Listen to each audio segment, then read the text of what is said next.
Welcome to the How to Die in Mexico podcast. We help immigrants of U.S. origin live better in Mexico by addressing end-of-life worries and fears through education, contemplation, and planning resources. I am your host, Sarah Mae Conway, author of the book, How to Die in Mexico, and you can find me at dyinginmexico.com.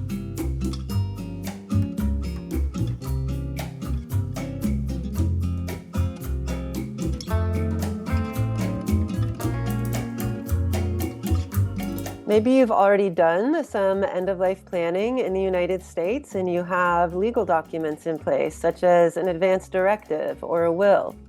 Do you need to do the same in Mexico? The short answer is yes, and the long answer, well, that's what today's guest is here for. Spencer McMullen is a U.S. immigrant to Mexico who now serves the Lake Chapala and Guadalajara area. And said, well, I'll move to Mexico and simplify my life, and was remodeling the building. And then after I got bored, I thought, well, why not go to law school? As a lawyer specializing in estate planning, tax law, and much more. Well, that's a unique thing that I offer because I am American. I studied law here in Mexico. I have 12 postgraduate degrees, do a lot of classes here in taxation in Mexico, but I also did classes in taxation in the US. He speaks to us today about the legal documents you may want to have in place to protect your end-of-life wishes in Mexico. I'm going to leave a bequeath legacy to my maid or my gardener or longtime caregiver. But maybe it's in a stock fund in the US, and this person is not a US national. We have to look deeper and go into taxation and look at how is the person going to get these items. You can find him at chapalalaw.com. May this episode be of benefit to you, and if it is, I would greatly appreciate your support in the form of a like, a follow, or a 5-star review.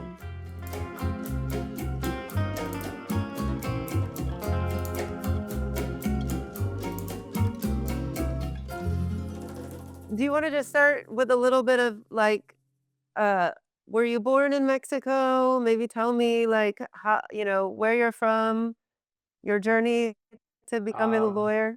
Okay, I was born in California, came to Mexico about, a little over 20 years ago, and came to retire. It's a long story. I was in banking in the US, could see the financial crisis happening there, and found opportunities in Mexico here, and a friend moved here, and I was kind of coming to the resort areas, and he was in Lake Chapala, and I saw that in Chapala, the weather was great. There were a lot of foreigners. I speak Spanish. And then I found this large property in 2005 that I wanted to buy. I mean, it's right by the lake, right by the city center, converted into 3 units. I've got law offices, Airbnb, and a place to live there. And said, well, I'll move to Mexico and simplify my life, and was remodeling the building. And then after I got bored, I thought, well, why not go to law school? So I did that, and saw an ad in the newspaper saying the civil court Chapala needs people to help work there. I went, put my suit on, had my law school grades and my resume and everything. The judge says, want to start tomorrow? And that's how it happened. Oh, that's fantastic. It's pretty, I don't think many people trying to simplify their life end up going to law school, but that's great. Yeah, I mean, it's been an adventure. It's a love-hate thing. I help a lot of people out, which I like. But then you've got, abusive people, bad people, lazy, inept authorities, which makes it frustrating. But when I can achieve justice or push back against injustice and help people out so the bad guys know that there's less impunity, then that's a good thing. Yeah, yeah. Yeah, I imagine, for many reasons, practicing law in Mexico is very different from practicing law in the United States. And, yeah, and I think maybe a lot of expats, immigrants moving to Mexico, it might take them a while to recognize that the law is different in Mexico, and I think one of the biggest misconceptions is that well, if I've done end of life planning in the US or if I have a will in the US, like that's sort of all taken care of and it'll cover me in Mexico too, and that maybe people don't really think about, oh, I need to also have separate legal documents in Mexico. Well, I mean, you have the laws and you have, certain recognition of international documents, but then you have these gray areas. So it's true under Mexican law, they will accept foreign wills. But the law says if they were drawn to the legal standards of where they're from. So here in Mexico, they register wills. So if someone tries to present an old will or say, oh, the guy died without a will, they will send requests to the public property registry where you can register holographic wills, the National Will Registry, or here Proco Social in Jalisco where they register wills to see if someone did. They don't do that in the US. So the judges here are a bit hesitant to just blindly accept foreign wills because without those protections, they're not experts in US law or the law where the will is drafted. So they're not sure if it was drafted to legal standards there, or if someone's trying to pull a fast one and present a will that's been superseded, revoked, or modified. Mhm. Yeah. Yeah. Yeah, and I read somewhere recently, like, even only 10% of Mexicans have wills.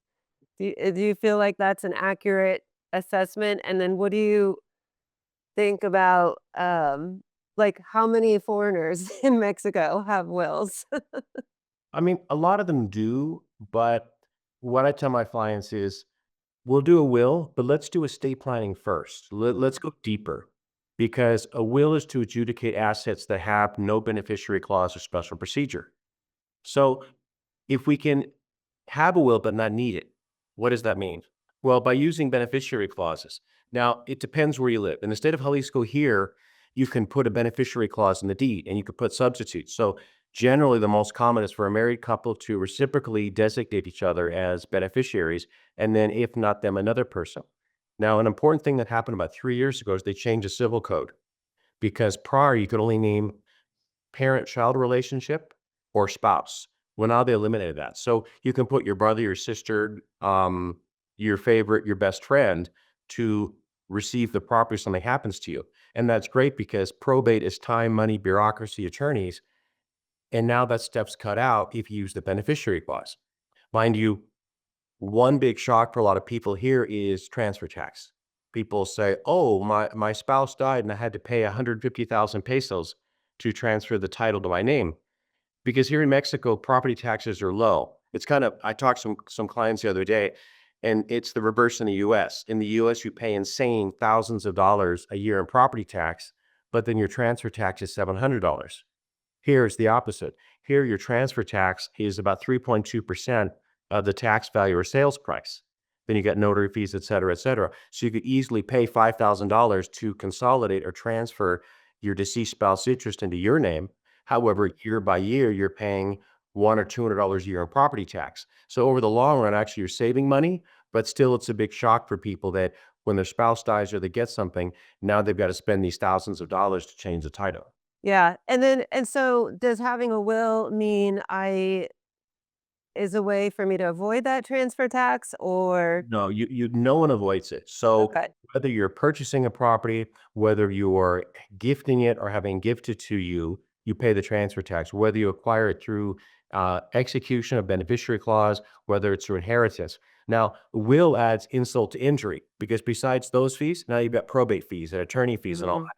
So that's why the goal is, especially for real estate where you can, is to avoid that using a beneficiary clause.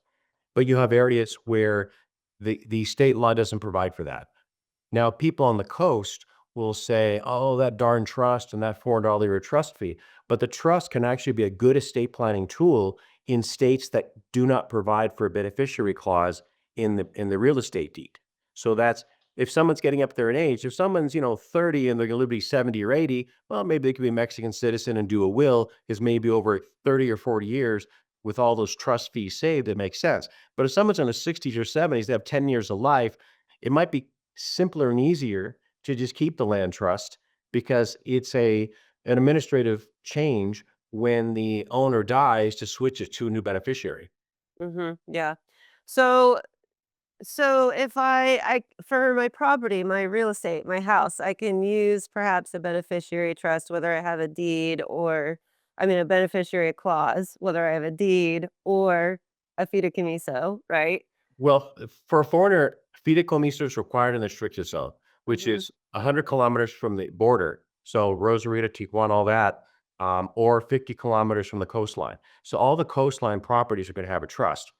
The only place, Jalisco here, if you had a property in Puerto Vallarta, you could sort of choose. If you became a Mexican national, you could extinguish the land trust, fideicomiso, and put title directly in your name and then use a beneficiary clause. But if you're out of Jalisco, and you're in the coast area, then you're required to have the land trust. And there are a lot of these, strategies. Oh, we'll put in a corporation, do this. But what they don't tell you is there's corporation formation fees, there is tax filing requirements. The corporation doesn't get the capital gains exemption the natural person gets. So you're paying one way or another. You're trying to avoid, paying a $400 a year fee, but over the life, you're going to pay thousands and thousands of dollars more, which in my opinion doesn't make any sense. Yeah, yeah. And so the beneficiary in that case, we'll kind of let people know what happens to the house, but you're saying, go past that, go into estate planning. Does everybody need to do that, or is that really only for people that have like a lot of assets outside of just their home? Estate planning is good to see what people want to do because I've dealt with stuff from the beginning, from drafting wills, doing planning to the end execution. Because it also depends who's going to get the property, right? I always have my famous example. Let's say you have three children, and I always say if there's trust between your children, it might not be beneficial to name all three children. Why? Because you have three people have to come down here. Three people get powers of attorney to adjudicate the property. And what if the property was purchased a long time ago? So you have peso devaluation, you have appreciation, you've got a lot of things, and you want to avoid capital gains. Well, who's a good candidate to put in the first position? Tell your kids, I don't love anyone any less, but I'm putting someone as a candidate because they're the ones who will do the adjudication and sale, get their immigration document, get their tax ID number so they can eliminate capital gains and split it with the other siblings. Because here you're going to pay 35% tax on the gain or 25% of the sales price.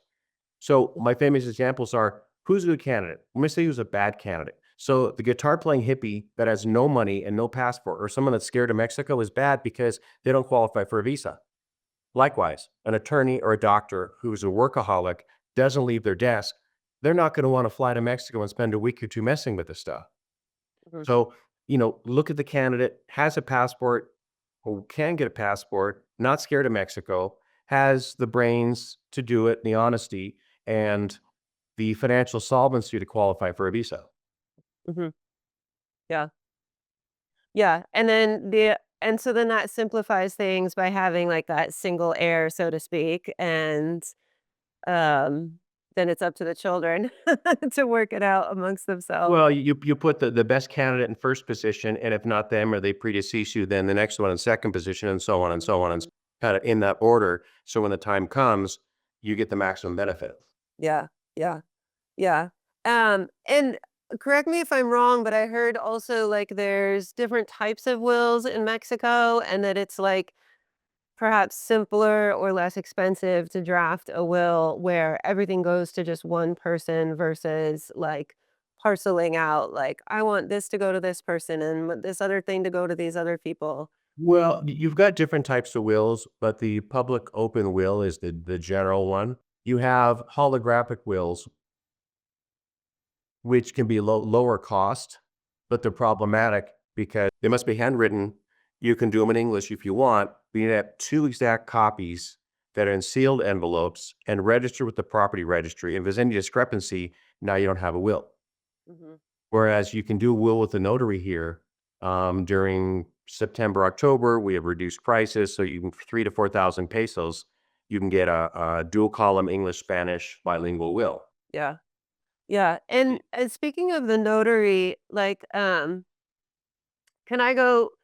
straight to a notary for my will, or when is it important to meet with a lawyer first and have the assistance of a lawyer versus like in Mexico, it's the notario that actually makes it official, right? So the notarios, the notaries have exclusivity in doing wills, but many times they're prepping the will while you're there. They're not really giving you advice. Most don't know international taxation. They're not going to give the advice that I give. How many kids do you have? What's the situation? Also, let's go deeper, right? Let's look at, what are you transferring? Or let's look at beneficiary clauses. Or maybe someone says, I'm going to leave a bequeath legacy to my maid or my gardener or longtime caregiver. But maybe it's in a stock fund in the US and this person is not a US national.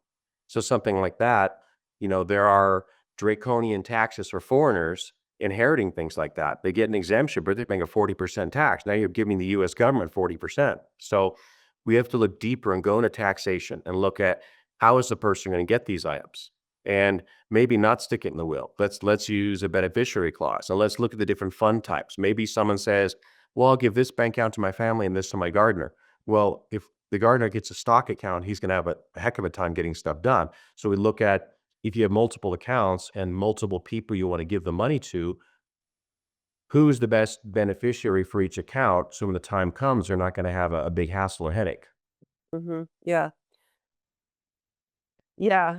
So really the notario is like executing the will, but I have to kind of know what I want. And knowing what I want, it's really going to help me to meet with someone like you who can walk me through that process of, Yes, because the yeah. notary is going to say, well, who do you want to put? What's this? I dig deeper and give good strategies, just logistical, tax, everything else. Now, one thing that no one thinks about, or people don't think about. So you mentioned end of life power of attorney. So this is an important point. Powers of attorney terminate upon death. So no one would make a power of attorney for end of life because you die, that power of attorney ends. Now, the power of attorney can be good if in your final days you become incapacitated and someone needs to manage your affairs. Now, wills are for representation. And this is something that everyone always thinks wills, assets, money, I'm going to inherit something tangible or something you can spend or sell or have. It's for representation. So for many people, I say, all right, the husband or wife, reciprocal, um, executor and heir, all that. But then who? If there's just a couple here and their families in the US, I say, well, I can be the executor in first position if both you die or something happens. Because through beneficiary clauses, we've taken care of their assets. There's really no assets or money to move around. But if someone dies in a natural death, so if someone dies in public, so an Ahihic, they go to the market, they slip and fall on a cobblestone, knock their head, you find a dead body, that's taken to the morgue, there's an autopsy done. Medical malpractice, auto accident, if I'm the executor, I can go there and say, I'm the executor. Here's the Mexican will. I want the body out of the morgue. I want the vehicle out of impound. I want criminal charges pressed against the negligent driver. Um, I want to make a claim for the insurance. So that's the point where when the power of attorney ends and the person dies, the executor is the representative of that person after death. Yeah, that's a really important clarification. Like, because I think a lot of people, especially from the US, they're like, "Oh, well, I'm gonna appoint my child to be executor of the will or somebody that's close to me." But what if it sounds to me like you're saying in Mexico, this executor role, like this person needs to know a thing or two. They need to speak Spanish. They need to be able to navigate all the systems and bureaucracies, right? Well, and they need to be here because if Mhm. something comes up, I mean, unless the person is, a homemaker and they have no problem traveling down, do they have a passport? That's important too. You can put your family, but let's say they don't have a passport and you die. Now they've got to get an emergency pass. They've got to get it. They've got to come down here to a place they don't know. And how many times, how long will they have to stay? What kind of commitments they have in their home country where they could leave on a moment's notice? Yeah, yeah, yeah. So what happens if so if I did not have a will, if I did not have an executor, would this kind of responsibility naturally fall to next of kin, or what happens in Mexico if I haven't done any preparation and I die without a will? So you would have an intestate probate proceeding, and we would have to file it proving the relationship. So under the law, the simplest is spouse, parent, child, brother, sister, and you can go to 4 degrees of separation, where that person would have to provide. And this is an issue that's can be tough as well. So let's say someone's parents died, they have no kids, or brother and sisters died, and they were to die. Depends what state they were born in, but it could be a royal pain to prove the relationship, maybe a cousin or something. Now, many states in the US, to prevent fraud, are very picky as to who can order birth certificates and vital records.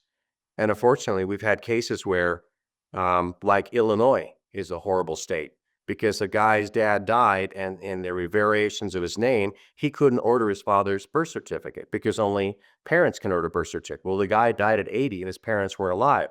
So if you're from a state that's very picky or restrictive on who can order vital records, you're going to have a heck of a time and a lot of hassle ordering all the documents to prove the chain between you, your parents, and the deceased.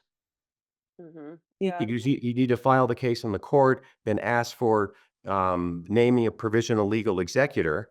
And some as the court can say, well, we're going to name an expert off our list, and they're going to want, $1,000, $2,000 right off the bat. Yeah, so if it's kind of, yeah, if I die without a will, yes, a legal nightmare begins, but then if I had a will, I also would most likely already have so many of these documents, like, the birth certificate, the marriage certificate. Well, Like, if what you die with the documents do I will, need? If you die with the will, you are naming. You're naming, it is my desire to name this person as heir, this person as beneficiary or an executor. As you're naming it, there's no need to prove the relationship. So there's no Mm, need to get all those documents. The documents are necessary to prove to the court that you have the right to be heir, to be executor because you are the closest relative. If you're doing a will, you can name your maid, your gardener, your brother, your college roommate, best friend. You can name anybody. They don't have to be a connected relative. But if it's intestate and there's no will, now mhm. you're scrambling to prove that you were the closest relative. Ah, okay. Yeah, yeah, yeah. So so say I decide, okay, this is, like, very good information. I do want to create a will in Mexico, like, where do I begin? Like, what do I need to gather? What do I need to do? Do I just make an appointment with you? Well, first we get clients an information sheet, which are, your passport, your visa, or if they're tourists, their tourist card, because you have to prove here that you're legally in the country, you use notarial services. And we get their name, their address, their parents' names, where they were born, their date of birth, and then who do they want to put as heirs? Who do they put as executor? Um, important things too. You have to list your children. So one lady came to me for, and we did a will before. I sent her the form, and we did a will, and then one of the people she had named died. She wanted to redo her will, and she said she had no children. And then the next time she was complaining about her son. Oh, he's into drugs and bad. I said, wait, your other will, you didn't put kids. Well, he's dead to me. I said, no, you need to list all of your children because otherwise they can say, mom forgot about me and get in there and get something. So you can have 3 kids. They can be the worst kids in the world, but you must name them. And then you can give everything to them 0 and give to someone else. Also, one, um, kind of thing that people don't think about that I put in my will information sheets is, what's your romantic situation? Because here you have common law, what they call concubinato. So depending on the time a couple is living together, as a couple, the both can gain rights over property and things of the other. So I put, do you have a romantic partner? Do you live with someone? Because if you've been living with someone over 5 years here, then they have inheritance rights. So Hmm. that could be another way to attack the will. So we would need to put, here's my common law spouse, here are all my children, and then later decide if you want to give them some of your property. Mm. That brings up a question about, what if towards the end of my life I had a caretaker that was living on my property to take care of me? Like, um, does that person then have any type of rights? Like, what if I had a little guest house and their whole family was there? So inheritance rights, no. Um, the issues there are going to be when people die, generally people will steal everything from them. But if you do have a caretaker, then they could be owed, you know, indemnity pay, although there are court precedents that if a person is working for someone doing personal services and the employer dies for personal services, they're not owed that 3 months indemnity. But you could have the situation where you would have to, pay them off to avoid a labor lawsuit. And then if they're living on the property, you would have to evict them. Now, this is something that many attorneys make mistakes on. I've seen this.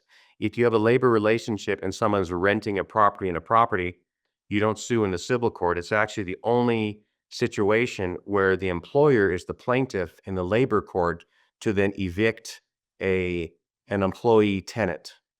Hmm. Yeah. Okay. Yeah. And is there anything I can do like ahead of time, like maybe a contract with that person, or if I did name that person in the will for like something, like would that uh Naming them does that. And there are people that are just shameless that they'll get something in the will and they'll still extort money out of people labor mhm, wise. It's always good to have a contract with hired help and have them sign pay receipts because in the labor courts here, it favors the worker and the mhm, worker can lie and make things up. And it's the burden on the employer to prove with documents that those things are not true.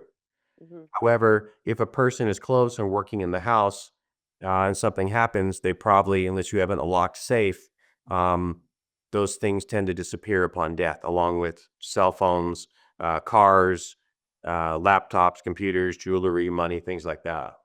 yeah, yeah, yeah. In this great article that you wrote on how to die in Mexico that I read, yeah, you mentioned about the importance of having somebody that will go to your house, go to your property immediately upon your death and kind of keep an eye on things. And you mentioned the importance also of like having a personal relationship with a doctor. Yes, because if something happens, then you want the doctor to go. There was one case where a client died and didn't have a doctor, and they called the police, and the condo actually blocked because the Fiscalia was trying to steal his new truck. Mm, He died of a heart attack. Why do you need his truck? He died in his house of natural causes, and they just cleaned everything out. hmm.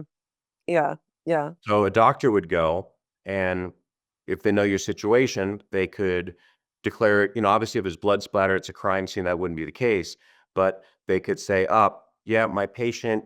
He had a tumor, he had cancer, squeeze the organs, natural death."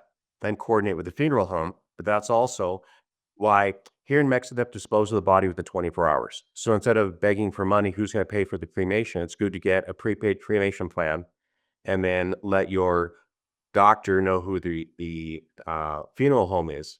So when the time comes, it's a very smooth transition. Mhm, mhm. And then would also, like, the executor of the will be someone who would be immediately notified on a death and could would go to the home or take care of some of those things? I mean, so how would they be notified? So one thing I mention to people is um, using the Chapala area, something happens, people call me because I've got a huge client base and chances are they're my client and we have emergency contact information. So we recommend that everyone register with their consulate. So the US consulate has their STEP program to register. and you can put, here's my emergency contact inside of Mexico, outside of Mexico. Here's my doctor. Here's my attorney. And I recommend an email be sent to everyone kind of in your circle of life. So the email is going to have name, address, landline, cell phone, obviously email address for emergency contact inside of Mexico, outside of Mexico, doctor, attorney, funeral home. So that way, when one of us is notified, we can notify everybody else and take action. Because otherwise, there's no way of knowing. So in Chapala, they might call and say, oh, this person just was an accident. They died. Do you know them? But if you're in Guadalajara, they're not going to go, oh, let's call Spencer. I mean, chances are no. They're going to see, oh, they're American. They're going to call the consulate. And that's where the consulate's going to look up their records. But what if someone renewed their passport 8 years ago and they moved to Mexico 2 years ago? The U.S. consul is going to have eight-year-old information that might not be current. So that's why it's important to register with the consulate so they know you're living in Mexico. They have your in-country emergency contact, out-of-country emergency contact, and then everyone sends the email to everyone in their circle of trust. That's the best way to make sure that if something does happen to you, that things will be resolved rapidly because everyone's going to have current information. Yeah, that's a great point. Yeah. And I think too, like one thing I've found like doing all of this work on end of life planning is like the importance it is, how important it is to have on the ground, like those people in your circle of trust, as you say, like physically, like in your life, visiting you on a daily basis on the ground, like, just aware of what's happening with you so that if you do die in Mexico, there isn't this period of like uncertainty or nobody knowing what's going on with you or nobody at your house or nobody checking in on things. Well, I mean, not just death, but let's say that you have no parents, children, spouse, and you're living alone. And let's say you were tripped and fell. Imagine being in a pile of blood for days and days and you die that way. Versus if you have someone, hey, Sally hasn't reported back. I'm going to go and knock on the door. They have a key, um, and find them if they've slipped and fallen or injured themselves. Death, well, they don't know the difference if they've been dead there one day or a week. But really, it's important in the case if someone's been injured or they're ill to help them out so they don't Yeah. die alone when it could have been prevented with someone being in contact with them. Yeah. Yeah. Yeah, that feels like a good place to kind of transition into. I want to talk a little bit about advanced directives, but first, like, what else do we what have we not covered when it comes to wills that people really need to know? Or like what comes to mind that you think like, oh man, if only all the gringos would know XYZ when it comes to Well, it's the just like it's planning. I mean, eh, we talk to people and make sure the pre-cremation plan. Look what assets they have. Look if they have kids. Who's the most responsible? Who's the best candidate to take care of things? That kind of thing. And Mhm. then transitioning to end of life, having that medical directive is important. It's better to have a Mexican one where you can name people to make decisions for you. There's a general format we use. It's about 20 pages, English and Spanish. It has a lot of common situations. There are people out there, notaries, using medical directives that are 2 pages. But with that, there's the worry that of the grantor, if I'm going to make a medical directive, oh, what if they don't make the decision I'm in, you know, that I want?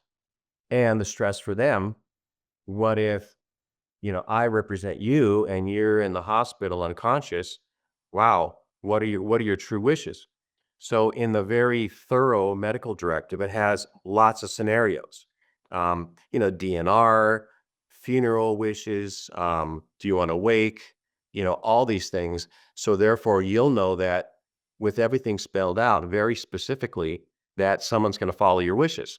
And if I'm going to be the one exercising it, I'm not worried about, well, what if I make a wrong decision? Because so many common scenarios are included there. Yeah. So is this sort of similar or totally different? Like say what's the difference between giving someone power of attorney and then naming someone as a decision maker on an advance directive? So with the power of attorney, You here in Mexico have kind of three broad categories of power. So you have pleitos y cobranzas, which is lawsuits and collection for initiating a lawsuit, responding to lawsuits. You have administrative acts, which can be tax or managing property. Then you have dominio or power of sale. And that could be selling real estate, dealing with bank accounts, things like that. That's more for assets and things like that. In the medical directive, you can name people to make medical decisions for you. So, go to this hospital, or here in Mexico, you don't have um, end of life like in the US. So in the US, if someone's terminal, the family say, yeah, give them some morphine. They go to sleep, they never wake up. Here in Mexico, they do not do overt acts to hasten death, or to, in essence, you could almost call kill people, Hmm. but it's by omission. So if you have a medical directive and you say no ventilator, no tube feeding, no hydration, no antibiotics, in almost all cases, the body, through omission of those items, will shut down within 24 hours. So that's the Mexican style DNR, instead of let me give a few, milliliters or grams, whatever, of morphine to force the body to go to sleep or shut down. Hmm. Hmm. Yeah. Yeah. And so in the advance directive, I'm naming a decision maker. Um, And that person is really important. Like, again, coming back to like the actual people versus could I have an advance directive that sort of just gets handed to a doctor or a medical team, and they kind of like look at my choices. Like, there still has to be a person there that's making the decisions on my Well, I behalf, mean, right? if you memorialized your wishes in the document, the person's not that important. So the person is there to make decisions for maybe something that's not contemplated in the document. But if it is, then it's not that important. But that's also why you want to talk to your doctor. People will ask, well, what if this or this happens? And that's why it's important to look at the doctor and the hospital. Some hospitals just want to keep you alive to get the money going. Others are maybe super religious, and others are flexible. Some doctors and hospitals will say, all right, well, you as the immediate next of kin or family can make decisions to do the same things, or request the same things that would be in a medical directive. And other doctors, hospitals say, well, we prefer a written directive with all that information. So therefore, they're not relying on a person giving their consent for something, but there's been written consent and a directive from the person. Hmm.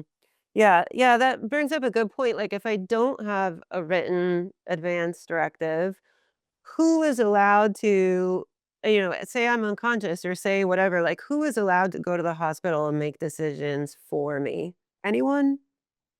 Generally, they want to be family. They want to prove the relationship, and this is where people with their partners, have a problem, because they're just partners, and the hospital and doctors don't know that maybe they've been partners 20 years living together as common law, or sharing that together. They don't know that because you've got two different people, different last names, versus a more cleaner situation is a married couple, same last name, they've got the marriage certificate, or parent-child, grandparent-grandchild relationship, where it's very easy to prove that you are directly related to. Mhm. So, like, for example, in my case, say something happens to my husband and he's in the hospital unconscious. We don't have the same last name. Would I, if I didn't have an advance directive, would I run into trouble where I'm like scrambling to bring the marriage certificate to the hospital and trying to prove that relationship or It could be the situation. It depends what you're asking for. Mhm. If it's just admission to the hospital or something minor, probably no big deal. If it's something more major, they might want to see the marriage certificate to prove that relationship. Mhm. Yeah. Yeah. But that's why you want to ask your family doctor, hey, if this happens, what are you going to need? And what are the situations I would or would not need a document? And what hospitals have policies where I could make decisions, or they're not going to require endless amounts of paperwork? So therefore, ahead of time, before you get admitted, if you have a unique situation, you're not going to go to a hospital that's very strict. because that's just going to give you problems. So planning ahead is very important. Um, Here, you want to make sure you know your doctor, what hospital you're going to go to, because ambulance drivers get kickbacks to send you to hospitals that just do nothing and bill you 100,000 pesos. So when the time comes, you want to know precisely what is let's say you're in the Chapala area. What's your first local hospital you're going to go to? If it's a major procedure, then what's the Guadalajara area hospital you're going to go to? And who's the doctor you're going to call when something happens? If that doctor's not available, who's number two? Yeah. Yeah, so I'm hearing advanced planning is key. Having a relationship with a doctor, knowing, what hospital to go to, like, if I have that relationship with the doctor, I'll know something about the hospital I wanna be at. Um, when it comes to advanced planning, like I saw just the other day, this woman trying to get a will for her mom who's been in Mexico for a while without a will, but now it's like coming to light that she has some dementia, right? And then this is a problem too, right? Like if we wait too long, um, and I'm already with dementia, I cannot execute a will. Is this true? That's true. And it just depends really kind of how far gone people are. So there are people with dementia that have moments of lucidity and they know, hi, today is December 11th. I'm in Zapopan, Jalisco. Yes, this is my daughter. This is my spouse. They know where they're at. So the notary can see that they're conscious of what they're doing. Ma'am, do you understand that you're signing a will? This is your desire. You're going to put as primary heir your daughter, as well as executor. You're going to put your brother or sister as secondary. Do you understand that? Um, we've had a situation too. We have some notaries who are um, very accommodating. So there's one situation where a gentleman in Chapala didn't have a will or have anything. We had a relationship with a notary, and he had a stroke or something happen, but he was conscious. He knew he couldn't really talk that well. So we had it where the notary would ask questions. He would squeeze his hand, twice for yes and once for no. Do you know who I am? Two squeezes. Yes. Do you know what a will is? Yes. Is today the 9th? No. Is today the 11th? Yes. To show that, he's communicating.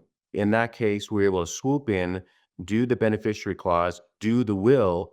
Then he died 2 weeks later, which saved the family an enormous amount of time and expense because we're able to do those documents to give his wife of 30 years everything. Yeah, yeah. That's good to hear. Great to hear.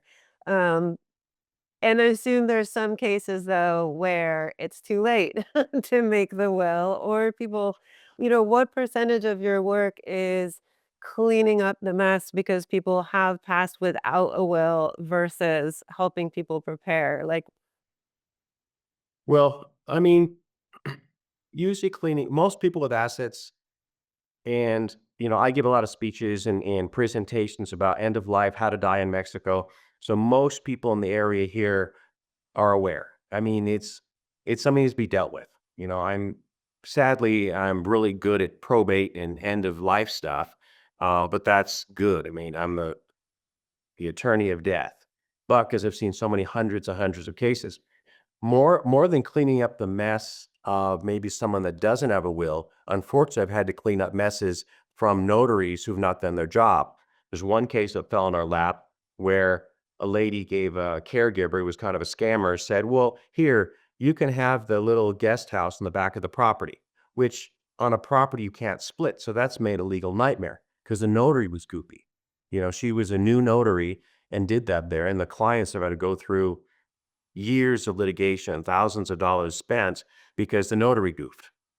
We had another case that came to me, a referral from an attorney in Colorado, where there was a case where, for whatever reason, the the 90-year-old French lady that died, the notary just did bequest or bequeath, left no sole universal heir.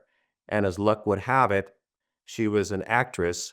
One of her other actor friends had nobody as well, left her his property, but she didn't know it came to light after her death. Mm. So that's why people think, oh, I don't have any assets. Well, you never really know because maybe that great uncle will leave you something or something will happen. I always tell people if it's put food on the table tomorrow or get a will, put food on the table. But do proper estate planning, and then pinky promise you'll be alive until September, and then you get a bit of a discount on your will in September. Yeah, that's good advice. What else do we need to know? One other thing I'll mention, which is kind of between end of life directive and will, right? Death is easy, right? You die, you don't care, you're gone. The hard part is, what if you're incapacitated, unconscious, injured in the hospital? Now, if you've got a spouse, something happens to you, you've got your husband. But what if you have nobody here, you live alone, no kids? Who's going to pay your bills? And this is a rhetorical question. We had one case that came to me where the guy put his live-in caregiver. When the guy fell down the stairs, he left them there bleeding and in bad shape for days, knowing he was the beneficiary. Then the guy's in the hospital, dies, cleans out his bank account. We had to go chase him down. Mhm. So that's the issue. If you have U.S. accounts, name a trusted family member on the account, because with services like TransferWise or Wise, you could use that to pay bills in Mexico. We can help people verify that bills are for real to maintain the status quo. So if someone is incapacitated, they can keep their rent paid at their house or pay their utilities, pay their hired help, pay the nurses, pay doctors, pay hospitals. That's the main challenge for so many people, especially people that are here that have no immediate family here. Who is going to Mhm. pay their day-to-day expenses? The goal is hopefully they will improve and get better and go back home versus get out of the hospital with huge bill, find out that there's eviction proceedings against them, all the food's spoiled, all the utilities are turned off. So who's going to maintain the status quo while they hopefully are getting better to return to their normal life? Yeah, and would this be something that you would set up as like a power of attorney relationship, or is it just more about like finding that trusted person that can It's take it's care of it? slimy because it's problematic. There are no attorney trust accounts here, and people like to blame other people. I like to put the strategies together, but I don't want to be having to manage things for people because I mean, someone's doing that's work, there's expense, someone deserves to be paid. With family can make transfers, or I could, depending on the situation, if someone has to pay for things, could say, well, they're in the hospital. Let's pay six months electric bills, 6 months of phone bills, so when you make those payments, you're pretty much good for 6 months for as much Mhm. as possible. You're not having to make payments every week because that becomes kind of annoying and disturbing for a lot of people. And then just, all right, deposit to the hospital, deposit to the doctor to keep the payments to a minimum. But that's going to Mhm. be where either the good friend or family is solvent. If you've got someone who's just kind of uh, living very simply in the US, they might not have 5, 10, $20,000 to be able to wire transfer down to Mexico. So then Mhm. the other part is, okay, you could add them to a bank account. Adding someone to a Mexican bank account can be problematic if they're not a resident, no tax ID number, no CURP number, and that they're not here. In the US, it can be easier in letting someone have access for when those things come up, or it could be um, setting someone up um, to be able to do transfers. But someone obviously that's trustworthy so they don't loot the account. Mhm. Yeah. Yeah. Yeah. Yeah. So to kind of review, planning very important.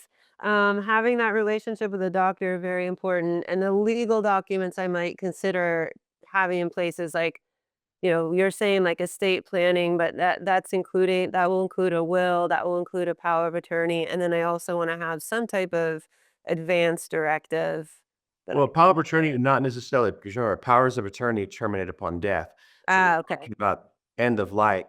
The only time a power of attorney could be beneficial is like couples have come to me. There was one couple that came and, you know, she's they're in their 70s, but he was kind of having early stages um, of dementia. Mm, So in that situation, if they need banking or they want to sell the house and then he gets out of it in a year or two, That's where there's not death, but that's where the power of attorney comes in.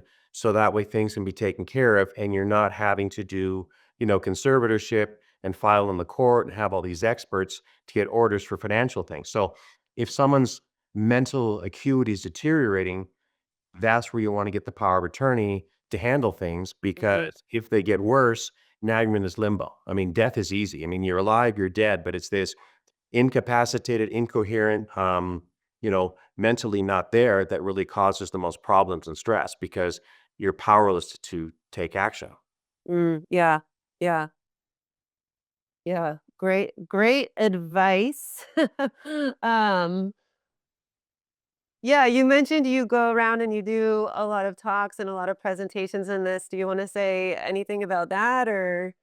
Well, I get asked by different groups, American Legion, other groups of Americans to kind of give this talk to talk to people, to encourage them to prepare, to encourage them to look at what they have. It's sometimes something people don't want to think about. Um, a lot of Mexicans don't have wills or stuff because they don't want to think about death. That's kind of, except Dia de los Muertos. No one wants to think about it, but it's better to prepare. It's better to have everything ready, check your beneficiary clauses, get a will, get the prepaid cremation plan. Um, and two, many people just need that reminder. Maybe people came down as snowbirds or they started to come down here for a month at a time, 2 months, and before you know it, now they're living here full time. And they just kind of all of a sudden become full-time residents without planning for it. So it wasn't the original plan because they were here very little. They thought, well, why get a prepaid cremation plan if I'm here 1 month out of the year? If I don't die here, then it's lost money. But now they're here all the time. So, I mean, everyone needs a prepaid cremation plan if they're here most of the time, just to have that covered. As well as even if you die in the US, no matter where you die, all this advice is good for both sides of the border. Um, two, one thing I didn't touch on here, well, two things didn't touch on. Um, One is you can put in your will. So while we talk about old people, right? Everyone's old, old, old. I've had 80-year-olds run up the stairs from my office in Chapala, and during COVID, people in their 20s died. So young people can die too from all sorts of random things. If you have children, you can put a clause, who do you want to have custody of your children? Someone has a document. So if you're running around with kids, oh, no, no, here's the will. They've been, the custody's been granted to me in the will. So that's one area to touch on for younger people that do have minor children to stick a clause in there. Because what if, you think, oh, if something happens to me, my husband, what happens to both of you? Who would you want to have granted custody for minor children in that situation? Mhm. Um, Also, another situation came up, which was sad. Pets. People have dogs and cats. Who is going to care for them? There's one situation where I got a secret call that so and so died, and the police and the prosecutor were there, and they're stealing all their property. And they Mhm. called the consulate, and they made a big stink. And because they got caught stealing and couldn't steal, they closed the property with the pets locked in there. Mm, So that works too with be careful who you call when you die. Have the right person there and the doctor, but plan for the pets because you got 3 dogs. Well, who's going to feed them? Who's going to take care of them? Who's going to pick up their poop? Instead of having them suffer because their masters died. yeah. Yeah. Yeah, I mean, it's just again a good point about planning of like we never know how long we have, and I think a lot of us, think, "Oh, I don't have to do a will until I'm well on in age because I just don't need it now." But yeah, we never know. Yeah. Yeah, some people are at higher risk. If you drive a motorcycle or you have a long commute, more stuff can happen. Mhm. If you go out at night or you drink, um, or you're older, or you have a history of people dying early in your family, or certain diseases that you suffer from, there are a whole host of things. But in the end, we're not going to live forever. So it's something Mhm. we need to do sooner or later. And prices generally rise every year. So putting it off, you're just going to pay more money. And if something Mhm. does happen, then it's going to be a larger hassle to your family, your heirs, or your significant other. Yeah. And and it's true that, everyone can benefit from having a will. Like, even if I think, like, well, I hardly have anything, I don't have a ton of assets here, I'm not a wealthy person. Um, Can we all benefit from having a will? I mean, benefit is directly proportional to what you have. So if you have um, assets, property, significant other, parents, kids, a lot of family and assets, then you want to have, definitely have a will.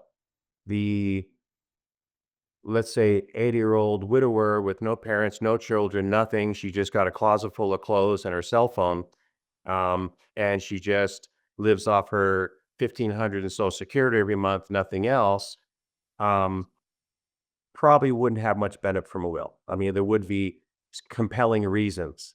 Something happened to her. Well, they'll just take the body off. Hopefully she has a prepaid cremation plan, but there's really, nothing to steal, nothing to adjudicate, nothing to have to deal with. Yeah, yeah. Well, if I decide I'm one of those people that would benefit from having some of these late estate planning legal documents, how can I find you or how can I contact you? So, chapalalaw.com, offices in Zapopan here by the Grand Plaza near the Minerva in Guadalajara, downtown Chapala. Just Google me, and we help people all over the country of Mexico, and also go into deeper tax issues, depending what people have. Um, One issue that's at the forefront right now with people that have brokerage accounts in the US is an IRS transfer certificate. And many brokerages in the US, if someone dies outside of the US, even executing a beneficiary clause or using a will, they're going to say, we're not going to give the money to you until you can prove the estate owes no tax. So the US estate tax limit is $11, $12 million. Well, very few people go over that. But the brokerage doesn't know you have other accounts. So they're requiring people to get the transfer certificate.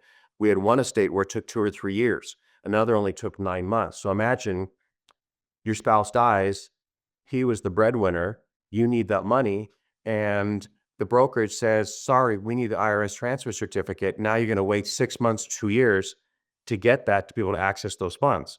How are you going to live in the meantime? So these are some things that we ask people to ask the brokerage, and we have some workarounds with living trusts that will work to avoid that in some cases. So that's why planning is key. So if something happens to your partner, you're actually able to eat and survive. Yeah, and it sounds like in that case, especially, like, I would want a lawyer that, knows a thing or two about law also in the United States, even though I'm in Mexico, especially if I have any assets still in the US. Um, Yeah, well, that's a unique thing that I offer because I am American. I studied law here in Mexico. I have 12 postgraduate degrees. Do a lot of classes here in taxation in Mexico, but I also did classes in taxation in the US.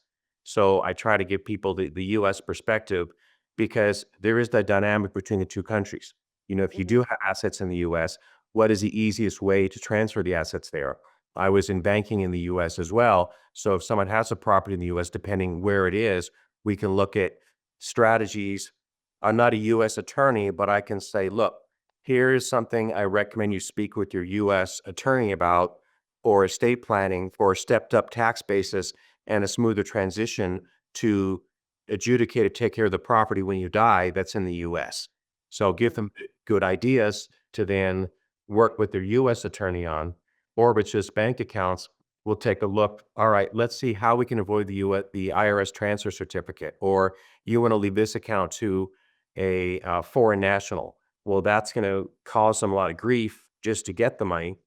We've had a lot of cases where we had one that it took about a year because a lady had no family, and the only guy she knew was her taxi driver who took care of her for 10 years, and she left him forward $1,000. And mm, that was crazy because the US banks think everyone's American. Well, there's no US visa, there's no US passport, there's no US tax ID number. There was nothing. And we had to fight, fight, fight, fight. And then finally, I had to go to their compliance officer, threaten lawsuit. Then they were able to give the funds, but then no bank in Mexico would take the check mm, until we found a way. So there's just a lot of these logistical issues that in that case, there was no other choice.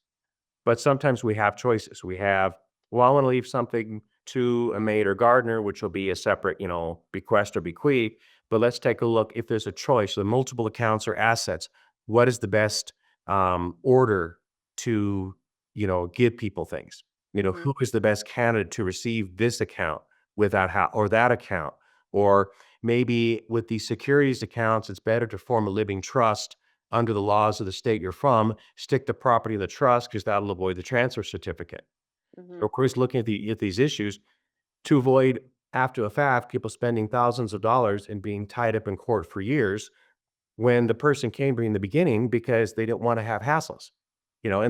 this is ever evolving. It's every month, every year, there's something new, but we see so many cases that we're at the cutting edge of it, trying to find solutions. So there are poor people, they don't put a burden on their heirs to add insult to injury. Hmm. Yeah. Yeah. Speaking about like ever evolving, like, yeah, is there anything that you're aware of like on the horizon that would just make your life easier and all of this easier, or like developments, or I don't know.